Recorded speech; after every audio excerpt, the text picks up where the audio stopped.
Hello बच्चों, welcome to the channel R sir chemistry coach. आज मैं आप लोग के साथ एक इम्पोर्टेंट टॉपिक डिस्कस करूंगा, that is application of moles. देखिए, हम लोग मोल कंसेप्ट को कहाँ पे यूटिलाइज करते होते हैं। देखिए, हम लोग मोल कंसेप्ट को यूज करते हैं तीन जगह पे, specially basic concept chemistry chapter के अंदर। सबसे फर्स्ट टॉपिक जो आ गया हम लोग का, वो आ गया stoichiometry calculation, stoichiometry and limiting reagent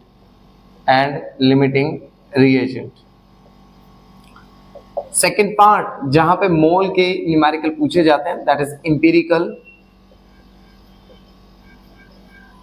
and molecular formula.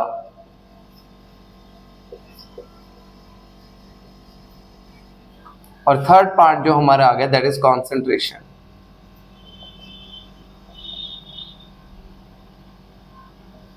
इन मतलब तीनों पार्ट में से किसी ना किसी एक पार्ट के तो ऊपर देखिए क्वेश्चन कैलकुलेट मानता है हमेशा एग्जामिनर।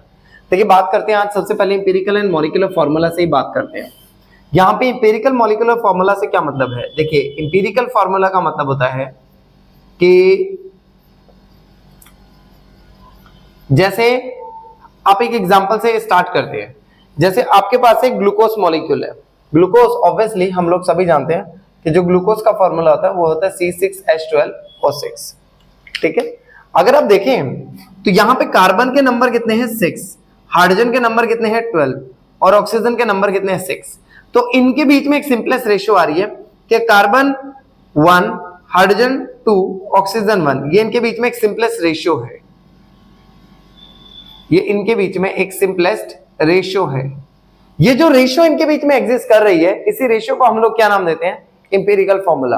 इसी रेशियो को आप क्या नाम देते हैं? Empirical formula. तो आई थिंक होप कि आप सबको इंपिरिकल फॉर्मूला क्लैरिफाई हो गया। तो क्या होता है empirical formula? Simplest ratio between elements, simplest ratio between elements of compound, between elements of compound. ठीक है, या फिर एलिमेंट की जगह पे क्या आ सकता है? एटम्स ऑफ कंपाउंड, वहां पे। ठीक है, ये चीज ध्यान रखनी है। जैसे अगर मैं बात करूं यहां पे ग्लूकोज मॉलिक्यूल के अंदर, तो C1H2O1 एक सिंपलेस्ट रेशियो है जो उनके बीच में वहां पे एग्जिस्ट करने लग रही है। अगर मैं यहीं पे बात करूं इसके मॉलिक्यूलर फॉर्मूला की, देखिए मॉलिक्यूलर फॉर्मूला क्या चीज है? C6H12O6। तो what do you mean by molecular formula? यहां पे मॉलिक्यूलर फॉर्मूला से मतलब है जो हमें क्या डिपिक्ट कर रहे हैं? Number of atoms of each type present in molecule, present in molecule. इस चीज के बारे में हमें कौन बता रहा है? Molecular formula. इंपिरिकल बताता है सिंपलेस्ट रेशियो, मॉलिक्यूलर बता रहा है उनके बीच में जो वहां पे नंबर ऑफ एटम्स कितने ईच टाइप के वहां पे एग्जिस्ट कर रहे हैं। और ऑब्वियसली बात है ये दोनों आपस में रिलेट भी करते हैं। अगर आप देखिए तो जो मॉलिक्यूलर फॉर्मूला है वो हमेशा n के साथ में रिलेट करेगा इंपिरिकल फॉर्मूला के साथ। इंपिरिकल फॉर्मूला, जैसे मैं एक एग्जांपल बात कर लेता हूं।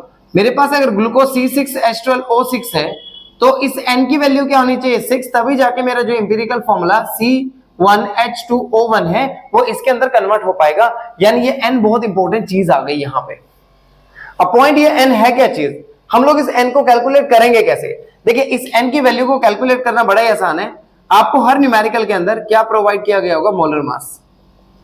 न्यूमेरिकल के अंदर हमेशा क्या प्रोवाइड करेंगे? Molar mass. आपको सिर्फ इतना करना, मोलर मास से इंपिरिकल फॉर्मूला मास को डिवाइड करना है।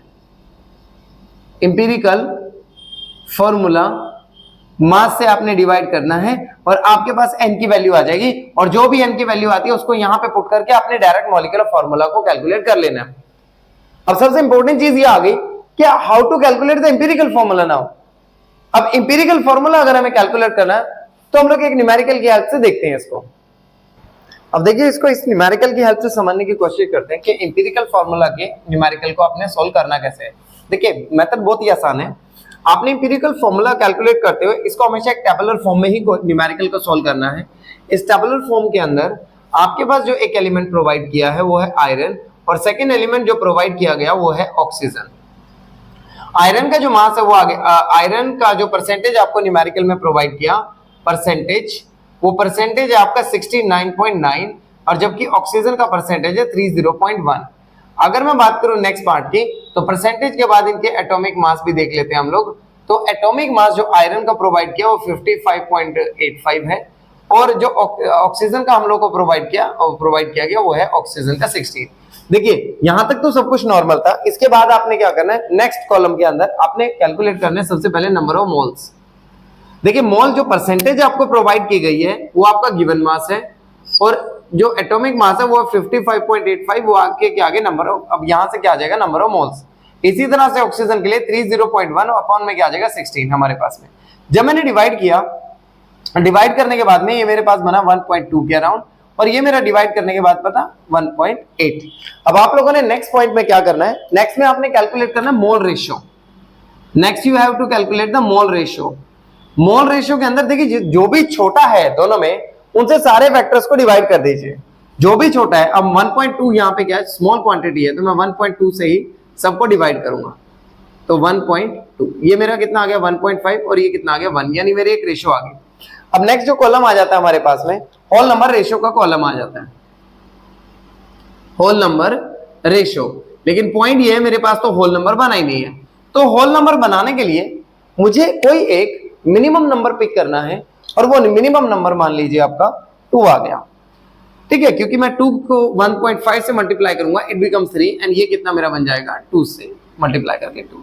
तो मेरा नेक्स्ट कॉलम जो आ गया वो क्या आ गया, इंपीरिकल फॉर्मूला का। Next column is of empirical formula.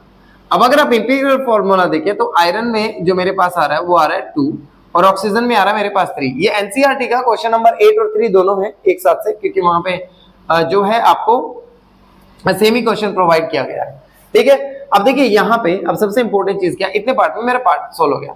अब आपने क्या करना है, नेक्स्ट स्टेप के अंदर इंपीरिकल फॉर्मूला मास को कैलकुलेट करेंगे आप। इंपीरिकल फॉर्मूला मास को आप कैलकुलेट करेंगे। इंपीरिकल फॉर्मूला मास कैसे होगा, देखिए आयरन कितने हैं 2 इंटू में मास ऑफ आयरन प्लस में ऑक्सीजन कितने हैं 3 इंटू में मास ऑफ ऑक्सीजन। 2 इंटू में मास ऑफ आयरन मुझे जो प्रोवाइड किया 55.85, मैं इसको 50 ये आ गया 56 कंसिडर कर लो, ये कितना आ गया 16। तो ऑलमोस्ट जब मैं इसकी कैलकुलेशन करता हूं तो जो मेरे पास पे मास आ रहा है द वैल्यू इज अराउंड 159.8, मेरी इतनी वैल्यू आ रही है। देखिए अब जो मैंने आपको नेक्स्ट पार्ट में बताया था इफ यू रिमेंबर, तो आपको क्या करना था, एन की वैल्यू निकालनी थी। एन की वैल्यू आपको कैसे निकालनी थी, मोलर मास अपॉन में क्या प्रोवाइड किया गया, यहाँ पे मोलर मास अपॉन में इंपीरिकल फॉर्मूला मास, जो कि वैल्यू क्या आ रही है same 159.8। Molar mass upon empirical formula मास, दोनों की वैल्यू जो आ रही है मेरे पास में 159.8 अपॉन में 159.8 ही आ रही है। दोनों को कैलकुलेट कैंसिल किया तो 1। तो जो मेरे पास यहाँ पे मॉलिक्यूलर फॉर्मूला कैलकुलेट करके आएगा, तो मॉलिक्यूलर फॉर्मूला की वैल्यू जो बनेगी वो सेम ही बनेगी। मॉलिक्यूलर फॉर्मूला की जो वैल्यू आने वाली है वो सेम ही आएगी जो मेरे पास यहाँ पे वैल्यू आई है इंपीरिकल फॉर्मूला की। तो 1 इंटू में इंपीरिकल फॉर्मूला है Fe2O3, तो जो मेरे पास में मॉलिक्यूलर फॉर्मूला आ गया उसकी वैल्यू भी क्या आ रही है Fe2O3। आई होप आप सबको व्यूअर्स ये चीज क्लैरिफाई हो गई है। अगर हो गए कोई डाउट आया तो प्लीज कमेंट सेक्शन में जरूर लिख के बताएं। अब मैं एक और न्यूमेरिकल के ऊपर मूव करता हूं, एनसीईआरटी के ही। अब एनसीईआरटी का क्वेश्चन नंबर 34 भी मैंने बोर्ड पे लिख दिया। अब इस चीज को भी हम लोग थोड़ा सा देखते हैं कि किस तरह से इंपीरिकल मॉलिक्यूलर को सॉल्व करना है, लेकिन एक क्वेश्चन की थोड़ी सी कॉम्प्लेक्सिटी लेवल थोड़ा सा हाई है, तो इसको बेटर वे में पहले देखते हैं। देखिए क्वेश्चन के जो मुझे प्रोवाइड किया इतने ग्राम 3.3 ग्राम मेरे पास CO2 and 0.960 gram of H2 है। That means they hasn't provided me the percentage. So how to solve such type of question? देखिए इस टाइप के क्वेश्चंस को अगर आपको करना है तो देखिए सिंपल सी बात है, परसेंटेज कार्बन का एक सिंपल फॉर्मूला है। कार्बन डाइऑक्साइड जो होती है CO2, इसका मोलर मास होता है 44 और 44 में कार्बन का अमाउंट कितना 12, तो 12 अपॉन 44 इंटू में weight of organic compound, weight of organic compound. इसी तरह से अगर परसेंटेज हाइड्रोजन कैलकुलेट करना है तो H2O की बात करें तो ऑक्सीजन का मास कितना है 16 और ये कितना आ गया 2, तो टोटल 18 में से इसका मास कितना है, अगर मैं बात करूं 18 में से हाइड्रोजन का मास है 2, तो 2 अपॉन में 18 इंटू में वेट ऑफ ऑर्गेनिक कंपाउंड। तो by using this formula can easily calculate the percentage of carbon. देखिए अब मैं परसेंटेज ऑफ कार्बन को यहाँ पे कैलकुलेट कर लेता हूँ। तो परसेंटेज ऑफ कार्बन मेरे पास आ गया 12 अपॉन 44 इंटू में वेट ऑफ ऑर्गेनिक कंपाउंड, कितना है मेरे पास में ये आ गया 3.38। How much it is 3.38। जब मैं इस 3.38 को कैलकुलेट करता हूं तो मेरा जो अमाउंट यहां पे बन जाता है वो बनेगा 0.92 ग्राम के आसपास। ठीक है, अब वेट जब मैं इसका चेक करता हूं तो 2/18 इसका जो अमाउंट आ रहा है 0.690 आएगा, और इसके जो अमाउंट का कैलकुलेशन के बाद में मेरे पास अमाउंट है वो है 0.077। अब देखिए, अब आपने नेक्स्ट स्टेप में क्या करना है, ये जो अमाउंट मेरे पास में आ गया, मुझे टोटल वेट निकालना पड़ेगा। यहाँ पे टोटल वेट जो मेरा आएगा वो कितना बनेगा 0.92 प्लस में 0.077, मतलब डिवाइड करके कुछ इस तरह से बन जाएगा मेरे पास में। ठीक है, तो जो टोटल मैंने इसका अमाउंट निकाला तो इसका जो मेरे पास में टोटल बना ये बन जाएगा आपका 0.997 ग्राम। ठीक है, तो अब निकाल लेते हैं। देखिए सॉरी, यहाँ पे परसेंटेज की जगह पे अमाउंट लिख लेते हैं हम लोग। अमाउंट हमने कैलकुलेट किया। ठीक है, अब परसेंटेज अगर हम लोग निकालनी है, परसेंटेज कार्बन, तो weight of carbon upon total weight into में क्या आ जाएगा 100। इसी तरह परसेंटेज अगर आपको हाइड्रोजन की निकालनी है तो वेट ऑफ हाइड्रोजन अपॉन में टोटल वेट इनटू में क्या आ जाएगा 100। तो मेरे पास वेट ऑफ कार्बन जो इतना आ रहा है वो कितना आ रहा है 0.92 अपॉन में टोटल पॉइंट में 0.997 इंटू 100। इसी तरह से परसेंटेज अगर मैं हाइड्रोजन निकालने जाऊं तो परसेंटेज हाइड्रोजन मेरे पास में 0.7077 अपॉन में 0.997 इंटू में क्या आ जाएगा 100 मेरे पास में। तो यहां से परसेंटेज कार्बन, यहां से परसेंटेज हाइड्रोजन। परसेंटेज कार्बन मेरे पास आ गई 92.3% के आसपास, और परसेंटेज हाइड्रोजन जो मेरे पास आई वो 7.7% के आसपास। अब ये जो मेरे पास में आ गया एक बार, तो अब देखिए नेक्स्ट पार्ट वही है जैसे मैंने अभी लास्ट न्यूमेरिकल में आपको क्लैरिफाई किया था। सबसे पहले आपको क्या करना है, कार्बन एलिमेंट लिख लेने हैं। We have two element, one is the carbon, second is the hydrogen.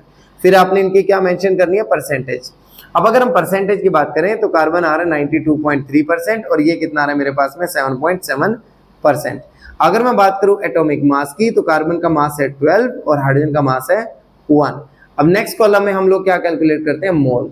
अब मोल की अगर बात करें तो 92.3 अपॉन में 12 मोल आ गया। यहाँ क्या आ रहा है 7.7 अपॉन में 1 मोल। तो ये मेरे पास क्या बन गया 7.7, और यहाँ पे जब मैंने डिवाइड किया तो आंसर आ गया मेरा 7.6। अब मैंने लास्ट स्टेप में भी आपको बताया था जिसकी वैल्यू छोटी होती है उससे ही आपको क्या करना है, डिवाइड करना है मोल रेशियो के लिए। तो मोल रेशियो के लिए मुझे क्या करना पड़ेगा, 7.6 को 7.6 से डिवाइड करो, 7.7 को भी 7.6 से, ऑलमोस्ट 1 ही आएगा, दोनों का कुछ खास फर्क नहीं है। तो होल नंबर रेशियो अगर मैं देखूं, होल नंबर रेशियो अगर मैं देखूं तो दोनों की 1-1 ही आएगी। और अगर हम बात करें इंपीरिकल फॉर्मूला की तो इंपीरिकल फॉर्मूला में कार्बन 1 है और हाइड्रोजन भी आपका क्या आ रहा है 1 आ रहा है, इस तरह से। यानी कि अब यहां न्यूमेरिकल में मेरे पास में जो आ गया वो आ गया इंपीरिकल फॉर्मूला मास। इंपीरिकल फॉर्मूला कितना आ रहा है C1H1।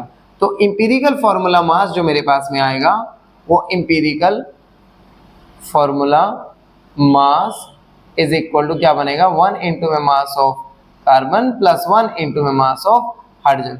तो 1 इंटू में क्या आ जाएगा 12 प्लस 1 इंटू में क्या आ जाएगा 1, टोटल मास कितना आ गया 30। देखिए अगर मेरे पास यहाँ पे मोलर मास हो तो मैं डायरेक्टली इस न्यूमेरिकल को आगे कैलकुलेट कर दूंगा, लेकिन इस क्वेश्चन में एक छोटा सा पेंच यहाँ पे फंसा दिया। वो क्या है कि भाई 11.6 ग्राम वेट है लेकिन कितना 10 लीटर का। लेकिन ये जो पूरा का पूरा हम लोग कंसेप्ट कर रहे हैं that is in the standard condition. अगर स्टैंडर्ड कंडीशन में कर रहे हैं तो स्टैंडर्ड कंडीशन को मेंटेन करना पड़ेगा। देखिए कैसे, 10.0 litre of welding fuel has weight कितना भाई 11.6 ग्राम। तो 1 ग्राम में ऑब्वियसली अगर मैं बात करूं कितना आएगा मेरा 11.6 अपॉन में 10 ग्राम आ जाएगा, है ना 10 ग्राम। और मुझे कैलकुलेट कितने ग्राम में करना है, ऑब्वियसली 22.4 लीटर में, क्योंकि एसटीपी के इतना ऊपर इतना ही वॉल्यूम होता है। तो 11.6 अपॉन में 10 इंटू में 22.4 लीटर। अब जब मैंने इस चीज को मल्टीप्लाई, सारी चीजों को आपस में मल्टीप्लाई किया तो I get the answer around 26। मेरा आंसर जो आ गया 26 के अराउंड में आ गया, यहाँ पे 26 AMU। ठीक है अब अगर मैं देखूं यहाँ पे तो मुझे अब क्या करना है, n की वैल्यू को फर्स्ट कैलकुलेट करना है, जिसको मैंने आपको समझाया था कि n की वैल्यू आपने कैसे कैलकुलेट करनी है कि भाई मोलर मास अपॉन में आपके पास में क्या आएगा इंपीरिकल फॉर्मूला मास। अपॉन में क्या आएगा, इंपीरिकल फॉर्मूला मास। तो मोलर मास की वैल्यू जो आई है वो 26 है, इंपीरिकल फॉर्मूला मास की क्या है 13, तो आंसर आ गया 2। यहाँ पे एन की वैल्यू जो आ गई वो आ गई 2। लेकिन हम लोग को जो कैलकुलेट करना है वो है मॉलिक्यूलर फॉर्मूला लास्ट स्टेप में। तो मॉलिक्यूलर फॉर्मूला हम लोगों ने किस तरह से कैलकुलेट किया था, इट इज n इंटू में इंपीरिकल फॉर्मूला, n इंटू में इंपीरिकल फॉर्मूला। अब n की वैल्यू मेरी 2 आई है और इंपीरिकल फॉर्मूला मेरा C1H1 था, तो C2H2 जो आया है आंसर में मेरे पास क्या आ गया, molecular formula. It is the molecular formula. I hope viewers आप सबको ये empirical molecular formula concept easily clarify हो गया हो। देखिए बच्चों, अब बात करेंगे हम लोग स्टोइकियोमेट्री और स्टोइकियोमेट्री कैलकुलेशन के। तो नेक्स्ट टॉपिक जो आ गया हम लोग का स्टोइकियोमेट्रिक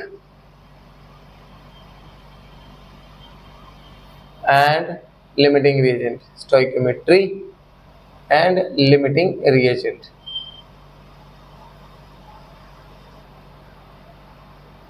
देखिए स्टोइकियोमेट्री जनरली क्या है, स्टोइकियोमेट्री जो होती है वो एक तरह का रिलेशनशिप है, किस चीज का, क्वांटिटी का। क्वांटिटी चाहे मास लगा लो, चाहे वॉल्यूम लगा लो, चाहे मोल लगा लो, लेकिन किस चीज के बीच में, रिएक्टेंट टू रिएक्टेंट या रिएक्टेंट टू प्रोडक्ट, ये इनका आपस में इस तरह से क्या है, रिलेशनशिप है। अब हम लोग अगर बात करें तो स्टोइकियोमेट्री को किस तरह से, आपको 3 स्टेप्स में इसको सोल्व करना है। सबसे पहले आपको क्या करना, बैलेंस्ड केमिकल इक्वेशन लिखनी है। Write down balanced chemical equation, balanced chemical equation. Step number 2 के अंदर आपको क्या करना है, स्टेप नंबर 2 के अंदर आपने find number of moles of each species, moles of each species. ठीक है, जितने भी रिएक्टेंट और प्रोडक्ट हो जो भी हो उनके आपने क्या करना है, नंबर ऑफ मोल्स को कैलकुलेट करना है। उसके बाद में नंबर 3 आपको क्या करना है, apply unitary method, apply unitary method, आपको यूनिटरी मेथड को अप्लाई करना है। ठीक है, इन्हीं 3 स्टेप्स में आपका कोई भी न्यूमेरिकल है सॉल्व हो जाएगा। देखिए बात करते हैं, मान लीजिए मेरे पास है एक क्वेश्चन है, क्वेश्चन ऐसे है कि कार्बन एंड ऑक्सीजन आपस में कंबाइन कर रहे हैं and they are producing carbon dioxide. मैंने आपको कहा कि जो मेरे पास कार्बन है, कार्बन का मास है आपके पास में 24 gram and you have to calculate the mass of it. आपको मास यहाँ पे कैलकुलेट करना है इसका, CO2 का। देखिए क्वेश्चन बड़ा ही सिंपल है, कुछ खास नहीं है, स्टोइकियोमेट्री आपको लगानी है। इनके सबसे पहले देखिए, जब भी 2-3 तरीके से आप न्यूमेरिकल कर सकते हो। आपको सबसे पहले क्या करना है, बैलेंस केमिकल इक्वेशन जो कि ऑलरेडी है, फाइंड नंबर ऑफ मोल्स। अब मोल निकाल लीजिए, कार्बन का मास है 12, इसका मास मुझे नहीं पता, वो सॉरी इसका मुझे मास नहीं पता, मोलर मास कितना है इसका 44 ग्राम है। तो देखिए 2-3 तरीके से आप इस न्यूमेरिकल को सॉल्व कर सकते हो। इसको पहला सॉल्व करने का तरीका है कि आप इसको कन्वर्ट कर लो मास टू मास। इस न्यूमेरिकल को क्वांटिटी मुझे निकालनी है, तो मास टू मास आप इसको सोल्व कर सकते हो, जो कि बहुत ही आसान मेथड है। इसके अंदर देखिए कार्बन जो है उसका मास है 12 gram, 12 gram of carbon react with oxygen, react with oxygen to produce. अब यहाँ पे इस स्टेप के अंदर मैं क्या कर रहा हूँ, मैं इस स्टेप के अंदर इनके मोलर मास को कंपेयर कर रहा हूँ, एटॉमिक मास को कंपेयर कर रहा हूँ और मोलर मास को। 12 ग्राम से इसका कितना बना है मेरे पास में 44 ग्राम of CO2, 44 gram of CO2 simplified form में आ गया। तो 1 ग्राम में मेरे पास में कितना बनेगा, 1 gram of carbon react with oxygen to produce कितना 44 अपॉन में 12 ग्राम ऑफ CO2। लेकिन फिलहाल जो मुझे प्रोवाइड किया गया है इस न्यूमेरिकल के अंदर, वो प्रोवाइड किया गया है 12 ग्राम, सॉरी 24 ग्राम। इस न्यूमेरिकल में मुझे जो प्रोवाइड किया गया वो है 24 ग्राम। तो 24 gram of carbon react with oxygen to produce how much, 44 upon 12 into 24, so how much it is 88 gram of CO2। आप इस तरह से डायरेक्ट कर सकते हो, लेकिन जरूरी नहीं है कि आप मास टू मास की फॉर्म में जाओ, आप इसके अंदर सेकंड फॉर्म भी यूज कर सकते हो। सेकंड फॉर्म आपकी कौन सी आ गई, मास टू मोल। अब मास टू मोल फॉर्म में ये थोड़ा सा और, लेकिन सबसे बेस्ट वे यही है। आप ये थोड़ा सा कॉम्प्लिकेट हो जाता है, लेकिन सबसे मैं बार बार बोल रहा हूँ सबसे बेस्ट वे यही है। देखिए कार्बन का जो मास है वो है 12 ग्राम, मुझे अमाउंट किसका निकालना है, इसका। मैंने सबसे पहले क्या किया, बैलेंस केमिकल इक्वेशन लिखी और उसके मोल्स को कैलकुलेट किया। अपॉन में 24, मेरे पास आया 0.5 मोल। ठीक है, अब मुझे पता है इसके 1 मोल इसके 1 मोल के इक्विवेलेंट है, तो मैं यहां स्टेटमेंट में लिख दूंगा 1 mole of carbon react with oxygen to give 1 mole of CO2। Simple आ गया यहां पे। लेकिन मेरे पास 0.5 मोल है अगर, तो 0.5 मोल अगर रिएक्ट करेगा तो ऑब्वियसली 0.5 में कितना बनेगा, 0.5 मोल ऑफ CO2। 0.5 में, अब मुझे पता है कि मेरे पास मोल आ गए। अब मोल का मुझे यहां पे फॉर्मूला लगाना पड़ेगा कि मोल इज इक्वल टू, क्या फॉर्मूला था, गिवन मास अपॉन में क्या आएगा, molar mass. Given mass upon में क्या आएगा, मोलर मास। अब अगर मैं मोल देखूं तो मोल मेरे पास आ रहे हैं 0.5 मोल ओनली, ये पॉइंट है, तो 0.5 मोल ही मुझे मोल मास निकालना है, और मोलर मास जो CO2 का वो है 44। तो यहां पे मेरे पास सॉरी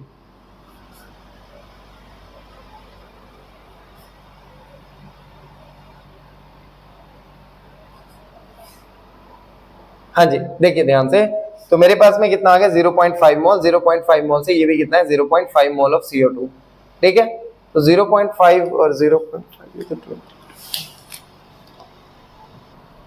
देखिए अब यहाँ पे एक छोटी सी मिस्टेक होगी, इसी वजह से पूरा का पूरा क्वेश्चन हमने यहाँ पे given mass upon molar mass करना, तो यहाँ 24 अपॉन में क्या आएगा, 12 आएगा। तो यहाँ पे मोल जो आने चाहिए थे वो 2 मोल आने चाहिए थे, यहाँ स्टार्टिंग में छोटी सी गलती हो गई। अब 0.2 ऑब्वियसली, तो यहाँ कितना आएगा 2 मोल, तो ऑब्वियसली 2 मोल से यहाँ पे भी कितना बनने वाला है, यहाँ पे 2 मोल। अब 2 मोल से 2 मोल अगर हम देखें तो x की वैल्यू मेरी कितनी आ रही है, 88 ग्राम। तो आप इस तरह से भी इजीली कैलकुलेट कर सकते हो मास टू मोल की कन्वर्जन में। देखिए अगर वहां पे कोई गैस आपको प्रोवाइड कर दी जाए तो गैस की फॉर्म में भी आप न्यूमेरिकल को लेके जा सकते हो। अब गैस की फॉर्म में कैसे, देखिए मान लीजिए मुझे कोई क्वेश्चन दिया गया कुछ इस तरह से कि भाई मेरे पास N2 गैस है, वो H2 के साथ रिएक्ट करके क्या बना रही है, 2NH3। ठीक है, मेरे पास ये चीज है, मुझे जो बोला गया कि आपके पास इसके 44.8 लीटर है इसका अमाउंट, और इसका वॉल्यूम आपको कैलकुलेट करना है NH3 का। तो अगेन इसको भी फिर से आपकी मर्जी है, इसको दो कंसेप्ट में सॉल्व किया जा सकता है, या तो आप इसको वॉल्यूम टू वॉल्यूम टर्म में ही सॉल्व कर दो, या इसको मोल की टर्म में कन्वर्ट करके सॉल्व कर दो। अब वॉल्यूम टू वॉल्यूम की टर्म में आप इसको अगर सॉल्व करने जाओ तो देखिए सिंपल सी बात है, एट STP हम लोग को पता है, at STP standard temperature pressure के ऊपर 22.4 लीटर मेरे पास में वॉल्यूम होता है। 22.4 लीटर अगर मेरे पास में है तो N2 की वैल्यू जो मेरे पास में आ गई यहाँ पे 44.8 लीटर है, 22.4 लीटर मेरे पास में आ गया। तो पहले मोल कैलकुलेट कर लेते हैं, ओ सॉरी ठीक है, पहले इसके हम लोग मोल कैलकुलेट कर लेते हैं, sorry volume to mole concept देखेंगे पहले। तो पहले मोल कैलकुलेट कर लेते हैं। अब ऑब्वियसली इसके 1 मोल से इसका कितना बन रहा है, 2 मोल, इसके 1 मोल से कितना बन रहा है, 2 मोल। लेकिन डायरेक्टली इस तरह से नहीं करना बेनिफिशियल रहेगा, पहले आप मोल कैलकुलेट कीजिए। N2 प्लस में क्या आ गया मेरे पास में 3H2 and give rise to 2NH3। ठीक है, अब यहाँ पे कितना आ गया, given volume 44.8 divided by 22.4 litre, तो मेरे पास में कितना आ गया, 2 mole. How much it is here, 2 mole. अब इसके 1 मोल से इसका कितना बन रहा है, 2 मोल, तो इसके 2 मोल से ऑब्वियसली इसका कितना बनेगा, 4 मोल। तो अभी लिख लेते हैं इस चीज को, 1 मोल ऑफ N2 गिव्स कितना आ रहा है, 2 मोल ऑफ NH3। 1 मोल से कितना मोल बनने लग रहा है, यहाँ पे 2 मोल बनने लग रहा है। अब अगर 2 मोल बनने लग रहा है तो ऑब्वियसली फिर 2 मोल से कितना बनेगा, 2 mole of N2 gives 2 into में 2, टोटल कितना बन गया, 4 मोल, 4 मोल ऑफ NH3। ठीक है, अब मुझे पता है 1 मोल का वॉल्यूम कितना आ रहा है, 1 मोल कंटेन वॉल्यूम 22.4 लीटर। ठीक है, और तो 4 मोल में मेरे पास कितना बनेगा, कैलकुलेट कर लो, मोल इज इक्वल टू क्या फॉर्मूला था, गिवन वॉल्यूम अपॉन में वॉल्यूम एट STP 22.4 लीटर। अब मोल मेरे पास कितने आ रहे हैं, 4, मुझे वॉल्यूम निकालना है, वॉल्यूम ऑफ NH3 मुझे कैलकुलेट करना है, अपॉन में क्या आ रहा है 22.4। तो मेरे पास में जो आंसर यहां से आ जाएगा 4 इंटू में 22.4 is the volume of NH3, is the volume of NH3। तो मेरे पास में जो वॉल्यूम ऑफ NH3 बनने लग रहा है वो वॉल्यूम ऑफ NH3 आ गया मेरे पास में 89.2 litre. How much it is 89.2 litre के अराउंड मेरा आंसर आ जाएगा यहाँ पे, सॉरी 89.6 लीटर के अराउंड मेरा आंसर आ जाएगा। अब अगर हम बात करें कि भाई मैं मोल टू मोल इसको कैसे सोल्व करूं, देखिए इसके वन वॉल्यूम से कितना बन रहा है, इसका 2 वॉल्यूम 1 वॉल्यूम ऑफ N2 से जो बन रहा है कितना बन रहा है, 2 वॉल्यूम ऑफ NH3। तो ऑब्वियसली 44.8 वॉल्यूम से कितना बनेगा ये, देखिए यहाँ पे कितना, इसको डबल कर दीजिए 44.8 का अगर हम देखें तो 89.6 लीटर ऑफ NH3। तो ये आ गया मेरा volume to volume concept. Number 2 method, अगर मैं इसको किसी भी टर्म में देखूं वॉल्यूम टू वॉल्यूम टर्म में, तो ये आगे मेरे पास में स्टोइकियोमेट्री की इस तरह से टाइप्स बन जाती हैं, mass to mass, mass to volume, volume to volume या वॉल्यूम टू। देखिए बच्चे बात करते हैं हम लिमिटिंग रिएजेंट के। देखिए लिमिटिंग रिएजेंट क्या होता है, लिमिटिंग रिएजेंट वो होता है जो रिएक्शन के अंदर पहले कंज्यूम हो जाए। सपोज करो आपके पास कोई सब्सटेंस है, A है, दूसरा B है और तीसरा क्या है, C। अब ये आपको दिया है 5 ग्राम, ये आपको दिया है 3 ग्राम, और तो इनमें लिमिटिंग रीजन निकालना है, तो बिल्कुल गलत मेथड है। आप कभी भी वेट से एनालाइज नहीं कर सकते कि लिमिटिंग रीजन है या नहीं है। आपको इसका कैसे पता लगेगा, इसका पता लगेगा बाय मोल। कैसे पता लगेगा, बाय मोल, यानी जिसके नंबर ऑफ मोल्स कम है उसे आप नाम देंगे लिमिटिंग रीजन। जैसे बात कर लेते हैं N2 और साथ में आ गया मेरे 3H2 और प्रोडक्ट में क्या बना रहा है 2NH3। ये मुझे दिया है 2000 kg और ये मुझे दिया है सिर्फ 2000 ग्राम और ये 1000 ग्राम। अब इनमें कौन सा लिमिटिंग रीजन है, देखिए देखने से तो लग रहा है कि ये लिमिटिंग रीजन, लेकिन नहीं, ऐसा नहीं है। यहाँ पे जब मैं बात करता हूँ तो 2000 अपॉन में इसके जो अपॉन में क्या आ गया, मास 28। जब इसकी बात करूंगा तो 1000 अपॉन में इसका क्या आ गया, मॉलिक्यूलर मास। यहां मेरे पास करीब करीब 500 मोल आ रहे हैं, ठीक है। और यहां पे अगर मैं बात करूं 71.6 मोल के अराउंड मेरे पास में आने लग रहा है। तो देखिए जिसके नंबर ऑफ मोल्स कम होते हैं हम उसे नाम देते हैं लिमिटिंग रिएजेंट। उसे क्या नाम देंगे, लिमिटिंग रिएजेंट। तो इन शॉर्ट आप ये बोल सकते हैं कि जब भी आपके प्रोडक्ट का अमाउंट कैलकुलेट करना है तो प्रोडक्ट का अमाउंट हमेशा उस रिएक्टेंट से कैलकुलेट करना है जिसके नंबर ऑफ मोल्स कम है। यानी what is limiting reagent, the reactant which consumed completely in the reaction, जो पूरी तरह से रिएक्शन में कंप्लीट हो जाए। बाकी सारी कुछ जो भी हम लोगों ने लगाना वो लिमिटिंग रिएजेंट के यूज बिल्कुल स्टोइकियोमेट्रिक कैलकुलेशन की तरह से ही करना है। देखिए स्टूडेंट्स, अब बात करते हैं बड़े इंपॉर्टेंट क्वेश्चंस के एनसीईआरटी बुक से। एक क्वेश्चन नंबर 23। देखिए लिमिटिंग रिएजेंट में मैंने अभी जो आपको समझाया था कि क्या होता है, जो रिएक्शन के अंदर पहले खत्म हो जाए उसे हम बोलते हैं लिमिटिंग रिएजेंट। अगर मैं बात करूं इस क्वेश्चन के अंदर, तो इस क्वेश्चन के अंदर देखिए आपके पास जो फर्स्ट पार्ट के अंदर गिवन है, अगर आप चेक करें तो वहां पे 300 एटम्स हैं A के एंड 200 मॉलिक्यूल्स हैं B के। अब देखिए नंबर किसका कम है, ऑब्वियसली B का नंबर कम है, तो यहाँ पे जो लिमिटिंग रिएजेंट आएगा आपका वो क्या आएगा, B, क्योंकि उसका नंबर कम है, ठीक है।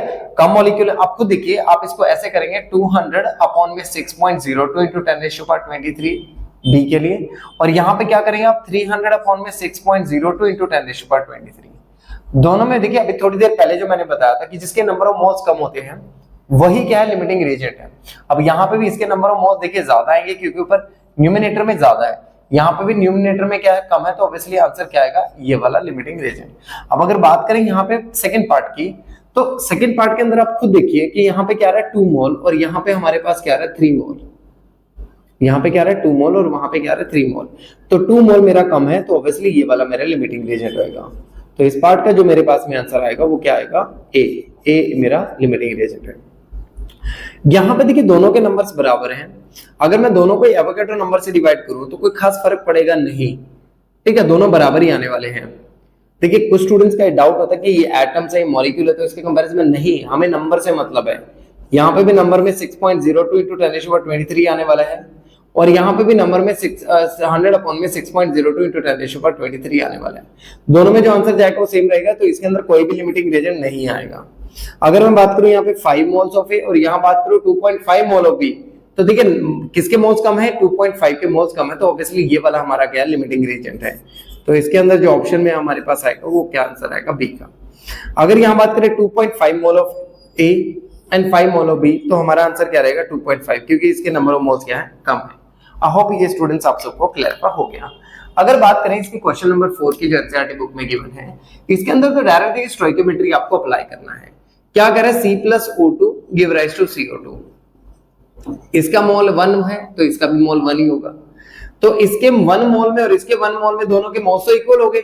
अब मोल का क्या फॉर्मूला है, मोल का फॉर्मूला था given mass upon molar mass. अब CO2 जो है उसका मोलर मास कितना 44, तो अब मोल की वैल्यू क्या आ रही है मेरी 1 आ रही है, तो x अपॉन में क्या आ गया 44, तो x की वैल्यू क्या आ गई 44 ग्राम। तो मेरे पास डायरेक्ट आंसर आ गया, क्योंकि ये तो मेरे पास स्टोइकियोमेट्री से ही आंसर आ जाएगा डायरेक्ट, मुझे इसमें कुछ खास करने की जरूरत नहीं पड़ेगी। अगर मैं बात करूं यहाँ पे 1 mole of C in 16 gram of O2, तो देखिए 1 मोल ऑफ C, अब डिपेंड करता है, इक्वेशन को यहाँ बनाना पड़ेगा आपको। देखिए अब कितना बोला मैंने, 1 mole of C, 1 mole C का, लेकिन वहां 16 ग्राम दे दिए, तो पहले आपने हमेशा नंबर ऑफ मोल्स को ही कैलकुलेट करना है। तो 16/32 और ये कितना आ गया 1, तो यहाँ पे मेरा क्या आ रहा है 1 मोल और यहाँ क्या आ रहा है 0.5 मोल। तो देखिए मेरा जो लिमिटिंग रिएजेंट है वो क्या आ गया यहाँ पे ऑक्सीजन। तो जो लिमिटिंग रिएजेंट है इट इज योर ऑक्सीजन। तो अभी मैंने जो समझाया था कि आपको जो स्टोइकियोमेट्री अब अप्लाई करनी है, it is only with oxygen, और sorry it is only with limiting reagent. तो देखिए इसके 1 मोल से इसका कितना बन रहा है 1 मोल, तो ऑब्वियसली बात है इसके 0.5 से इसका भी कितना मिलेगा 0.5 मोल, यानी 1 mole of oxygen gives 1 mole of CO2। तो ऑब्वियसली 0.5 मोल से भी कितना बनेगा 0.5 मोल ही बनेगा, अलग कुछ नहीं आएगा। अब मोल का फॉर्मूला क्या है, गिवन मास अपॉन में मॉलिक्यूलर मास। CO2 का जो मॉलिक्यूलर मास है वो कितना है 44, तो मोल की वैल्यू क्या रही है 0.5 is equal to x upon 44, तो x की वैल्यू मेरी कितनी आ गई 22 ग्राम्स। अब अगर मैं बात करूं 2 mole of C burn in 16 gram of dioxygen, बात वही की वही आ गई फिर से। देखिए C+O2 give rise to CO2। अब कार्बन के मेरे पास आगे 2 मोल डायरेक्टली क्वेश्चन ने प्रोवाइड कर दिया, लेकिन डाई ऑक्सीजन की बात करूं तो 16/32 मेरे पास कितना बना 0.5 मोल, कितना बन रहा है सिर्फ 0.5 मोल। अब देखिए बात वही है, यहाँ पे 1 मोल से कितना बन रहा है 1 मोल, तो 0.5 मोल से कितना बनेगा 0.5 मोल, वही ऊपर वाले क्वेश्चन की तरह 1 मोल ऑफ ऑक्सीजन गिव्स कितना आएगा मेरे पास में 1 mole of CO2, 1 mole of CO2। और अगर मैं बात करूं 0.5 मोल की, तो 0.5 मोल में भी मेरे पास कितना रहने वाला है 0.5 मोल, वही सेम फॉर्मूला, यानी number of moles is equal to given mass upon molecular mass, यानी x की वैल्यू जो मेरे पास आ गई वो कितनी बन गई 22 ग्राम्स। x की जो वैल्यू आई वो कितनी आ गई 22 ग्राम्स। आई होप आप सबको ये चीज क्लैरिफाई हो गई है। हम देखिए बात करते हैं एनसीईआरटी के क्वेश्चन नंबर 24 की। क्वेश्चन नंबर 24 में क्या बोल रहा है कि भी डाई नाइट्रोजन है, ये रिएक्ट कर रहा है डाई हाइड्रोजन के साथ में और क्या बना रहा है अमोनिया। ठीक है, बात क्लियर हो रही है, कोई प्रॉब्लम नहीं है।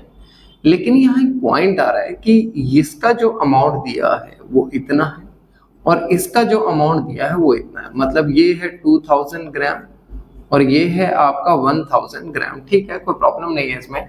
देखिए मैं बार बार एक ही चीज बोल रहा हूँ, जब भी अभी मैंने इसका लिमिटिंग रिएजेंट का कंसेप्ट आपको क्लैरिफाई किया तो मैंने इसमें बताया भी था कि लिमिटिंग रिएजेंट वो है जिसके नंबर ऑफ मोल्स कम है। तो सबसे पहले calculate the mass of NH3 produce, तो बाद में देखेंगे। Will any of the two reactant remain unreacted, बिल्कुल, यानी ये बात कर रही है अभी जो समझाया था एक्सेसिव और लिमिटिंग रिएजेंट की। तो आपने क्या करना है, सबसे पहले हर न्यूमेरिकल में जैसे अभी समझाया था मोल को कैलकुलेट करें, गिवन मास अपॉन में इसका मोलर मास आ गया, फिर यहाँ पे गिवन मास। अब यहाँ देखिए या तो आप डायरेक्टली क्वेश्चन के अंदर चले जाइए। अब देखिए ध्यान से, अपॉन में क्या आ गया, ठीक है, अपॉन में आ गया आपके पास में 2। तो जब आपने इसको डिवाइड किया इसका कुछ अराउंड इतना मोल आएगा आंसर, और जब आपने इसको कैलकुलेट किया तो इट इज अराउंड 500 मोल। तो देखिए सेकंड पार्ट का तो आंसर हमारे पास में आ गया। Will any of the two reactant unreacted, बिल्कुल, कौन सा बच रहा है, आंसर में आ गया हाइड्रोजन, आंसर क्या आ गया हाइड्रोजन। ठीक है, if yes what will be its mass. तो थर्ड पार्ट पे भी हम स्टोइकियोमेट्री अप्लाई कर लेते हैं। किस चीज का मास निकालना पड़ेगा, हमें हाइड्रोजन का। तो मैंने पहले भी आपको समझाया था कि जब भी आपने इस तरह के न्यूमेरिकल को सोल्व करना है आप डायरेक्ट मॉलिक्यूलर मास को कंपेयर कर दीजिए। डाई नाइट्रोजन का जो मॉलिक्यूलर मास है इट इज 28 और डाई हाइड्रोजन का जो टोटल मास आ रहा है मेरे पास आ रहा है 6। तो देखिए 28 gram of N2 reacts with, बड़ा सिंपल है, कितने के साथ रिएक्ट कर रहा है, 6 ग्राम ऑफ डाइहाइड्रोजन, क्योंकि टोटल काउंट कर लिया। तो 1 ग्राम में कितना आ रहा है, 6 अपॉन में 28। कैलकुलेट कितने में करना है हम लोगों ने, 71.6 में कैलकुलेट करना है। तो इट इज 6 अपॉन 28, सॉरी 71 नहीं, टोटल 2000 में कैलकुलेट करना है। तो 2000 में जैसे मैंने कैलकुलेट किया, इट्स आंसर इज अराउंड, ये डिवाइड करा तो 71.6 आ गया, इसका कुछ इतना बन गया 429.6 ग्राम के आसपास। तो अब मुझे जो बोला गया है कि कितना अमाउंट उसका बचा है, तो अमाउंट कितना बचा, अमाउंट ऑफ H2 लेफ्ट हम लोग को निकालना है। यहां इसको कर लेते हैं, amount of H2 left, amount of H2 left कितना बचा है। देखिए मेरे को जो दिया गया था स्टार्टिंग में 1000 ग्राम, यूज कितना हो रहा है 429.6 ग्राम। तो इसका आंसर अगर मैं काउंट करूं तो इट इज योर 570.4 ग्राम के आसपास मेरा बच गया ये। अब चलते हैं फर्स्ट पार्ट के ऊपर क्वेश्चन के, calculate the mass of NH3।